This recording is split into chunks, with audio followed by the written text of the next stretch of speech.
أعوذ بالله من الشيطان الرجيم. بسم الله الرحمن الرحيم. يا أيها الناس إن كنتم في ريب من البعث فإنا خلقناكم من تراب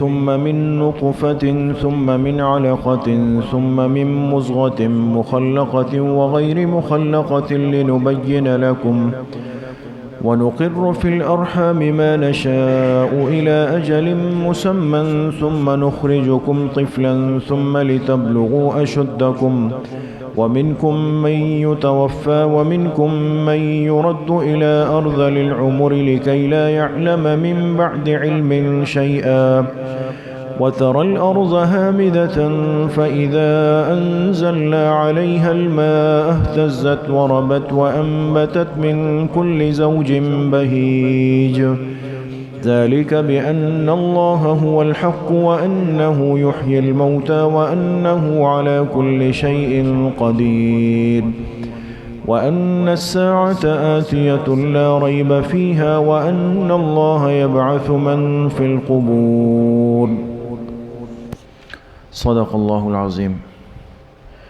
یہ سورۃ الحج کی آیت نمبر 5، 6 اور 7 یہ 3 آیتیں آپ حضرات کے سامنے پڑھی گئی. سورۃ الحج کا آغاز ہوا تھا اور جیسے بات سامنے آئی کہ بالکل اس سورت کے آغاز سے ہی اللہ پاک نے اس انسان کو آخرت کے حالات اور سختیوں کی طرف تنبیہ فرمائی. ان زلزلۃ الساعۃ شیء عظیم. قیامت کا جو ایک زلزلہ اور واقعہ پیش آنے والا ہے وہ بہت بڑا ہے، بہت سخت معاملہ ہے. لیکن بہت سارے لوگ ایسے ہیں جو عقل پرست ہوتے ہیں اور ہر چیز کو اپنے عقل کے پیمانے پر پرکھتے ہیں. ان کے لیے اس بات کو سمجھنا اور پھر قبول کرنا بہت مشکل تھا کہ مرنے کے بعد جب ہمیں قبر میں دفن کر دیا جائے یا ہمارا جسم مرنے کے بعد کہیں بھی ہو، کسی حالت میں ہو، جل جائے، پانی میں ڈوب جائے، جانور کے پیٹ میں چلا جائے، ہوا میں اڑا دیا جائے، کچھ بھی ہو جائے، یہ کیسے ممکن ہے کہ ایک دن آئے گا اور ہمارے جسم کے ان ذرات کو جوڑ کر دوبارہ ہمارا جسم بنے گا، اس میں روح آئے گی اور ہم پھر پیش ہوں گے اللہ پاک کے سامنے. چونکہ یہ بات عقل میں نہیں آ رہی تھی، عقل کو بنیاد بنا رہے تھے کہ جسم جب مٹی میں مٹی ہو جائے، ذرہ ذرہ ہو جائے، تو پھر ہم کیسے ہمارا وجود بنے گا. لہٰذا جو چیز عقل میں نہیں آئی، سمجھ میں نہیں آئی، تو اس کا انکار کر دیا اور کہا کہ آخرت کی کوئی زندگی نہیں، بعث بعد الموت کچھ بھی نہیں ہے. لہٰذا جو آدمی مر کے قبر میں یا کہیں بھی چلا گیا تو ختم، اب آگے کچھ بھی نہیں ہونا. تو اللہ پاک نے آج کی ان آیات میں انسان کے اس مغالطے کا، اس غلط فہمی کا جواب دیا کہ یہ بات تو تمہاری سمجھ میں نہیں آئی کہ میرا جسم جب مٹی کے ذرات بن جائے تو وہ ذرات دوبارہ جسم کیسے بنے گا، یہ سمجھ میں نہیں آ رہی. تو فرمائے کہ یہ سوچ لو کہ تمہارا جسم بنا کس چیز سے ہے، انسان کا وجود کہاں سے چلا ہے. حضرت آدم علیہ السلام جو اس کائنات کے پہلے انسان ہیں، ان کا جسم کس چیز سے بنا ہے؟ مٹی سے بنا ہے نا. ان کے جسم کو اللہ پاک نے مٹی کے گارے سے بنایا. تو اللہ نے فرمایا پہلی چیز تو یہ سوچ لو کہ پوری انسانیت کے جو باپ ہے، جو جد امجد ہے، وہ آدم علیہ السلام کا جسم بھی مٹی سے بنا. تو اگر انسان پہلی دفعہ مٹی سے بن سکتا ہے تو اس کا جسم مٹی ہونے کے بعد دوبارہ بننا کیوں مشکل ہے؟ ایک بات.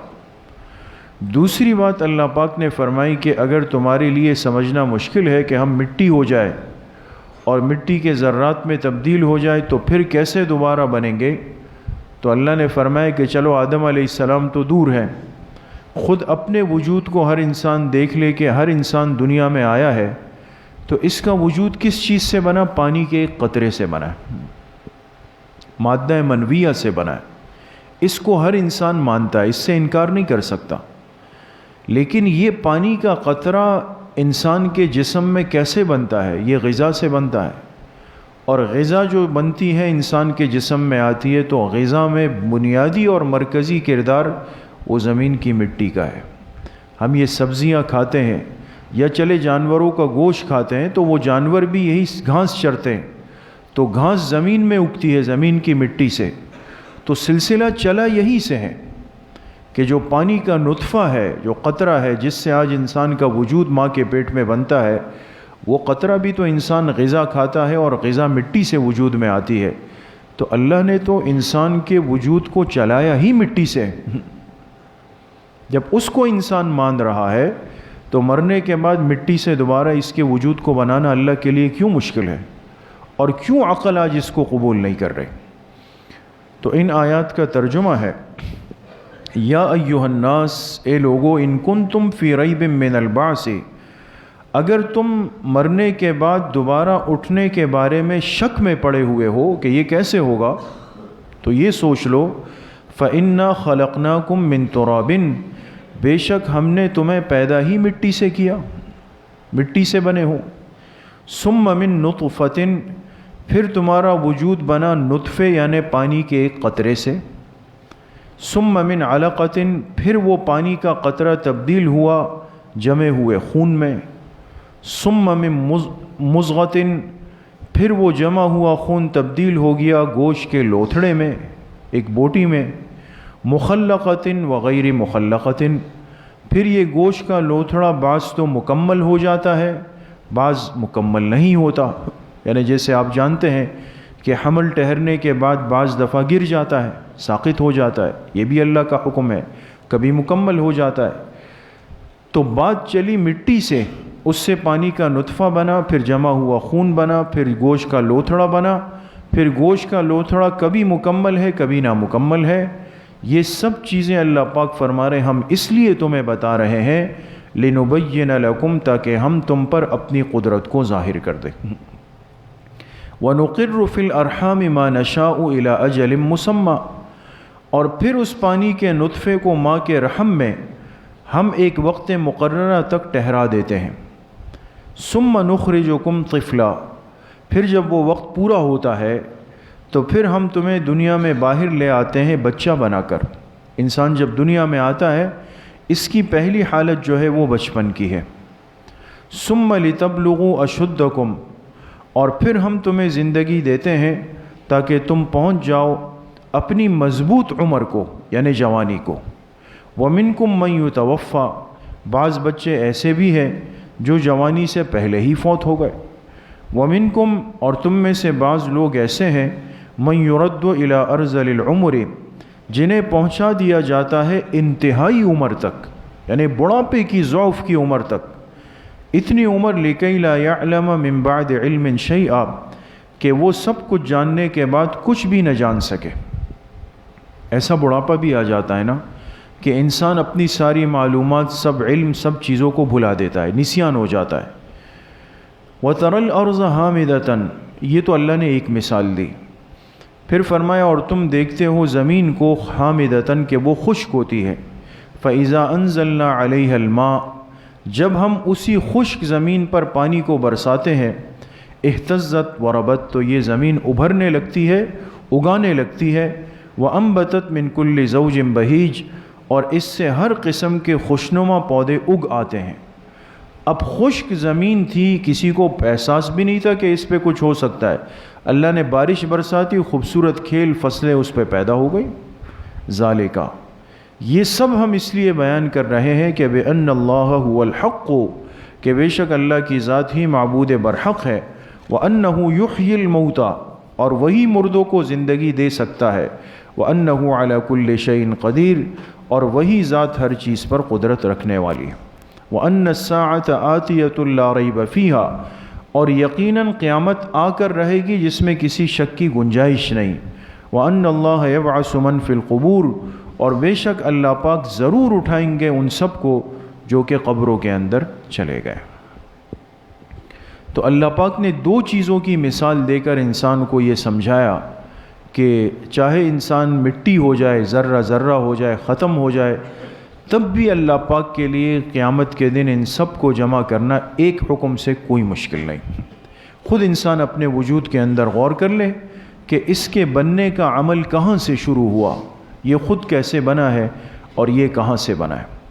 یہ تفصیلات قرآن کریم میں کئی جگہوں پر آئی ہے، احادیث میں بھی آئی ہے، اور ہر سمجھدار مسلمان بھی اس سے واقف ہے کہ اللہ پاک نے انسان کے بننے کا ایک عمل، ایک ترتیب رکھی ہے۔ اس لیے حدیث پاک میں آتا ہے کہ جب ایک مرد عورت آپس میں ملتے ہیں، یہ نطفہ منتقل ہو جاتا ہے، 40 دن تک یہ نطفہ ماں کے رحم میں اپنی اسی شکل کے اندر رہتا ہے، 40 دن تک۔ 40 دن پر اگر اللہ پاک اس کو حکم کر دیں کہ اس سے اللہ نے حمل ٹھہرانا ہے، یہ اللہ کے حکم کا محتاج ہے، اس کے بغیر نہیں ہو سکتا، تو یہ نطفہ جو ہوتا ہے یہ 40 دن کے بعد یہ جمع ہوا خون بننا شروع ہو جاتا ہے، اور مزید کتنے دن لیتا ہے؟ 40 دن لے لیتا ہے۔ جب دوسرا چلہ اس پر پورا ہوتا ہے تو اب کیا ہوتا ہے، یہ جمع ہوا خون یہ تبدیل ہونے لگتا ہے گوشت کے لوتھڑے میں، اور اس گوشت کے لوتھڑے کے بعد یہ پھر مزید کتنے دن لیتا ہے؟ 40 دن لیتا ہے۔ تو پہلے 40 دن میں پہلے چلے میں یہ پانی نطفے کی شکل میں رہا، پھر دوسرے چلے میں یہ جمع ہوا خون بنا، پھر تیسرے چلے میں یہ گوشت کا لوتھڑا بن گیا۔ یہ 40 اس پر پورے ہو جاتے ہیں، یعنی 120 دن اس پر مکمل ہو جاتے ہیں، اور یہ تقریباً ہوتے ہیں 4 مہینے۔ 4 مہینے ہونے تک اس بچے کے اندر روح نہیں پھونکی جاتی ہے، یہ بے جان ہوتا ہے، یہ بے جان ہوتا ہے۔ جب 4 مہینے پورے ہو جاتے ہیں پھر ایک فرشتہ اللہ پاک کی طرف سے آتا ہے، اور وہ اس بچے کی عمر، اس کا رزق اور اس کی زندگی اور اس کے سعید یا شقی ہونے کو وہ طے کر لیتا ہے اللہ پاک کے حکم سے۔ اس نے کتنا رہنا ہے اور اس کی کے رزق اور روزگار کی ترتیب اللہ پاک طے کرتے ہیں، اس کے صحت کو، بیماری کو اللہ پاک طے کرتے ہیں، اور اس کے سعید یا شقی ہونے کو کہ یہ ایمان والا بنے گا یا کافر بنے گا، یہ 4 چیزیں فرشتہ آ کر طے کرتا ہے۔ کب؟ جب بچہ کتنی مدت کا ہو جائے؟ 4 مہینے۔ یہ طے ہو گیا، اب 4 مہینے کے بعد فرشتہ اس میں روح پھونک دیتا ہے، لہٰذا حمل میں روح آتی ہے 4 مہینے کے بعد۔ لہٰذا مسئلہ آپ حضرات جانتے ہیں کہ اگر ماں کو تکلیف ہو یا ڈاکٹر، دیندار ڈاکٹر کچھ کہے تو سارے معاملات 4 مہینے تک کر سکتے ہیں علماء سے پوچھ کر، لیکن 4 مہینے کے بعد بچے میں روح آ گئی ہے، جان آ گئی ہے، وہ ایک جاندار بچہ ہوتا ہے۔ اب اس کے بعد اگر 5 مہینے کا، 6 مہینے کا، 7 مہینے کا حمل ہوتا ہے، یہ ایک زندہ بچہ بن رہا ہوتا ہے، اپنے جسم کی طرف جا رہا ہوتا ہے، لہٰذا اب اس کے بعد اس کو ضائع کرنا، ایبورشن کرنا یا کچھ کرنا، یہ ایک جاندار کی جان لینا ہے، پھر وہ منع ہو جاتا ہے۔ یہ بہرحال ایک الگ مسئلہ ہے، یہ اسی لیے پیدا ہوتا ہے کہ 4 مہینے سے پہلے وہ بچہ بے جان ہے، 4 مہینے کے بعد اس میں جان آ جاتی ہے، لہٰذا دونوں کے اعتبار سے حکم میں، مسئلے میں، فتوے میں زمین آسمان کا فرق ہوتا ہے۔ سمجھ میں آ گیا؟ تو اب جب یہ بچہ مکمل ہو جاتا ہے، ایک وقت آتا ہے حمل پورا ہو جاتا ہے۔ پہلے ایک مجلس میں بات آ گئی کہ کم از کم مدت حمل، یعنی وہ کتنی مدت ہے جس میں ایک بچہ دنیا میں آ سکتا ہے، وہ ہے 6 مہینے۔ 6 مہینے میں ایک بچہ پیدا ہو سکتا ہے، بالکل، اور زیادہ سے زیادہ مدت کتنی ہے؟ 2 سال کے اندر۔ لیکن اللہ پاک کا نظام یہ ہے کہ اللہ اس کے درمیان ایک ترتیب رکھتے ہیں کہ 9 مہینے 10 مہینے میں عموماً بچہ دنیا کے اندر آ جاتا ہے۔ تو یہ سارا نظام اس بچے کے ساتھ چلتا ہے، اور ہر بچہ دنیا میں اسی ترتیب پہ آیا ہے۔ تو یہ کیسے ممکن ہے کہ ایک انسان پھر دنیا میں آنے کے بعد کہے کہ بھئی میں مر جاؤں، قبر میں چلا جاؤں، پھر مجھے کون زندہ کر سکتا ہے؟ ارے بھائی تم بنے کیسے ہو؟ ایک وقت تو یہ بھی تھا نا کہ تم دنیا میں نہیں تھے، تمہیں بنائے کس نے؟ ایک معمولی ایک پانی کا قطرہ جو ہے وہ اللہ کے حکم سے چلا اور تم ایک خوبصورت انسان بن گئے۔ جب تمہارا بننا اللہ کے حکم سے ہوا تو مرنے کے بعد دوبارہ اٹھنا بھی اللہ کے حکم سے ہو جائے گا، یہ کیا مشکل ہے؟ تو یہ انسان کی زندگی کے سارے مراحل ہیں، اور انسان کو اس پر اللہ پاک کا شکر ادا کرنا چاہیے، اس لیے کہ یہاں پر الفاظ ہیں مخلقۃ وغیر مخلقۃ۔ بعض دفعہ انسان ماں کے پیٹ میں ہی ناقص ہو جاتا ہے، نامکمل ہو جاتا ہے۔ اس کا ایک مطلب مفسرین نے یہ لکھا کہ وہ حمل پورا ہی نہیں ہوتا، وہ عورت تکلیف برداشت کر رہی ہوتی ہے لیکن وہ نامکمل ہو کے گر جاتا ہے۔ اور کبھی یہ ہوتا ہے کہ بعض اعضاء وہاں پر نہیں بن نہیں پاتے، لہٰذا وہ بچہ دنیا میں تو آیا لیکن اس کے جسم میں کوئی نقص ہے، کوئی عیب ہے، یہ چیزیں بھی ہوتی ہے۔ اللہ پاک سب کو عافیت والی اولاد نصیب فرمائے، اس لیے ہمیشہ یہ دعا مانگنی چاہیے۔ تو یہ سب چیزیں اللہ پاک کی طرف انسان کو متوجہ کرتی ہے۔ انسان اپنے اعضاء کو، جسم کو دیکھے، اس کو کروڑہا مرتبہ شکر ادا کرنا چاہیے کہ اللہ آپ نے میرے جسم کو صحیح سالم اور پورا بنایا۔ اگر یہ ماں کے پیٹ میں ناقص ہو جاتا تو میں اور آپ کیا کر سکتے تھے؟ کچھ بھی نہیں کر سکتے تھے۔ پھر جب یہ انسان دنیا میں آتا ہے، معارف القرآن میں حضرت مفتی اعظم پاکستان مفتی شفیع صاحب رحمۃ اللہ علیہ نے بڑی عجیب روایت نقل کی۔ فرمایا جب بچہ دنیا میں آتا ہے، ماں کے گود میں ہوتا ہے، باپ کی تربیت میں ہوتا ہے، جب تک یہ بالغ نہیں ہوتا، سمجھدار عاقل بالغ نہیں ہوتا، تو اگر یہ کوئی اچھا کام کر لے، بعض بچے ہوتے ہیں نا بالغ نہیں ہوئے لیکن اچھے ہوتے ہیں، آپ دیکھیں مسجد آ کے صف میں کھڑے ہوتے ہیں، نماز بھی پڑھ رہے ہوتے ہیں، کسی نے کہا بیٹا پانی دے دو، اس کو پانی بھی پلا رہے ہوتے ہیں، یہ بچہ نابالغ مکلف نہیں ہے لیکن ماں باپ اچھی تربیت کر رہے ہیں، یہ اچھائی کے کام کر رہا ہے۔ تو اس روایت میں یہ لکھا ہے کہ نابالغ بچے کے سارے نیک اعمال ماں باپ کے نامہ اعمال میں درج ہوتے ہیں۔ اللہ کی مہربانی دیکھیں، اس لیے کہ بچے کو تو ضرورت نہیں ہے، وہ تو ابھی تک مکلف نہیں ہے، تو وہ ساری نیکیاں کہاں جا رہی ہے؟ ماں کے نامہ اعمال میں، باپ کے نامہ اعمال۔ اس سے پتہ چلا کہ سمجھدار ماں باپ وہ ہے جو بچے کی بچپن سے تربیت کریں، اس لیے کہ بلوغ تک کی نیکیاں ان کے پاس آئیں گے۔ جب بچہ بالغ ہو جاتا ہے تو اب اللہ پاک اس کھاتے کو ماں باپ سے بند کر دیتے ہیں، اب بچے کی زندگی شروع ہو گئی، اب یہ خود مکلف بنا۔ بالغ ہونے سے لے کر 40 سال کی عمر تک، کوئی 12 سال میں ہوا، کوئی 13 میں ہوا، آخری حد 15 سال ہے کہ بچے پر بلوغ کا حکم لگ جائے گا۔ اس وقت سے لے کر 40 سال تک اس بچے کا جب جیسے جیسے بڑا ہو رہا ہے، اب یہ جو عمل کرے گا وہ اس کے نامہ اعمال سے جڑے گا۔ اگر اچھا عمل ہے، نیکی کا ہے، تو نیکی اس بچے کے لیے لکھ دی گئی، گناہ ہے تو وہ اس میں لکھا جا رہا ہے، جو کچھ ہے اب وہ اس کے نامہ اعمال میں آتا چلا جا رہا۔ 40 سال کی عمر تک یہ ہو جاتا ہے۔ جب 40 سال ہو جائے، اور اس روایت میں ہے کہ یہ بچہ جو پیدا ہوا تھا اس نے یہ پوری مدت حالت اسلام میں اور اللہ کے ساتھ تعلق میں گزار دی، 40 سال کی عمر تک۔ اصل اس مدت میں اپنی حفاظت ہے کہ 40 سال تک انسان اپنے ایمان کی حفاظت کر لے اور اللہ سے تعلق جوڑ کر رکھ لے۔ جب 40 سال ہو جاتے ہیں تو پھر اللہ پاک اس کو 3 قسم کی بیماریوں سے محفوظ کرنے کا حکم دے دیتے ہیں، جذام سے، جنون سے اور برس سے۔ فرشتے کو کہا جاتا ہے کہ اس بندے نے حالت اسلام میں 40 سال پورے کیے اور مجھ سے تعلق میں پورے کیے، لہٰذا اب لکھ دو کہ یہ جنون اس کو نہیں لگے گا۔ جنون جانتے ہیں، پاگل پن، اور جذام اور برس، یہ 3 بیماریاں اللہ پاک اس سے محفوظ کر لیتے ہیں۔ پھر جب 40 سال سے اس کی عمر پوری ہو جاتی ہے 50 سال تک، تو 50 سال جب اس کی عمر پوری ہو جاتی ہے تو اللہ پاک اس کے ساتھ تخفیف کا حکم دے دیتے ہیں۔ تخفیف کے معنی ہے آسانی کے۔ اللہ پاک فرشتوں سے فرماتے ہیں اب اس بندے سے اگر غلطیاں ہو بھی جائے تو بہت جلدی مت لکھا کرو، اس کے ساتھ ذرا آسانی کا معاملہ کرو۔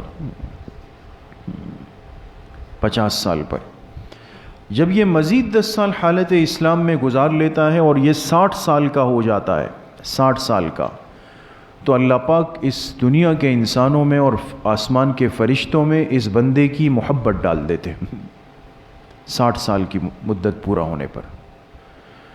اور اگر اللہ اس کو مزید زندگی دیتے ہیں اور یہ پہنچ جاتا ہے 70 سال کو، 70 سال کو جب اس کی عمر پہنچ جائے اور حالت اسلام میں اور اللہ کے ساتھ تعلق کے اندر چلی جائے، تو پھر اللہ پاک فرشتوں سے فرماتے ہیں کہ اس کے گناہوں کو مت لکھو اور جو اس کی نیکیاں ہیں اس کو لکھ لیا کرو 70 سال پر.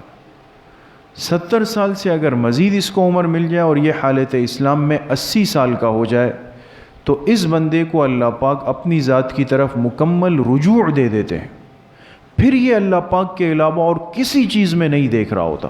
آپ نے دیکھا ہوگا بعض بزرگ حضرات جب اس عمر کو آ جاتے ہیں تو وہ صرف مسجد اور گھر کسی تقریب اور کسی معاملات میں نہیں جاتے. ایسے ہوتے ہیں نا نیک لوگ. یہ وہی حدیث کا مصداق ہوتا ہے. پھر 80 سال کی عمر میں اللہ پاک اس کو اپنی طرف کامل رجوع کہ یہ بندہ میرا بن کے ہو جائے بس. اور جب یہ بندہ 80 سال سے مزید اوپر جائے, حدیث میں 90 سال تک کا ذکر ہے, 10 سال اوپر ہو جائیں, تو 90 سال جب پورے ہو جاتے ہیں تو پھر اللہ پاک فرشتوں کو حکم دیتے ہیں کہ اس بندے نے حالت اسلام میں 90 سال پورے کر لیے ہیں, لہٰذا اس بندے کی بلوغ کے بعد اب تک کے سارے گناہوں کو معاف کر دو. اللہ کی مہربانی اتنی زیادہ ہے اس بندے. لیکن یہ ساری چیزیں کب؟ جب انسان حالت اسلام میں اللہ کے ساتھ تعلق میں اس زندگی کو گزار لے گا. اللہ کی مہربانی بندوں پر اتنی زیادہ ہے. اللہ پاک مجھے بھی آپ سب کو صحیح عمل کی توفیق نصیب فرمائے. انشاءاللہ حسب ترتیب کل ہفتے کے دن بنات کے مدرسے میں 3:30 بجے سے 4 بجے تک مستورات کا بیان ہوگا, اور عصر کی نماز کے بعد انشاءاللہ مسجد میں بیان اور مجلس ذکر ہوگی. تمام ساتھی اہتمام سے شرکت فرمائیں. الحمدللہ رب العالمین والصلاة والسلام.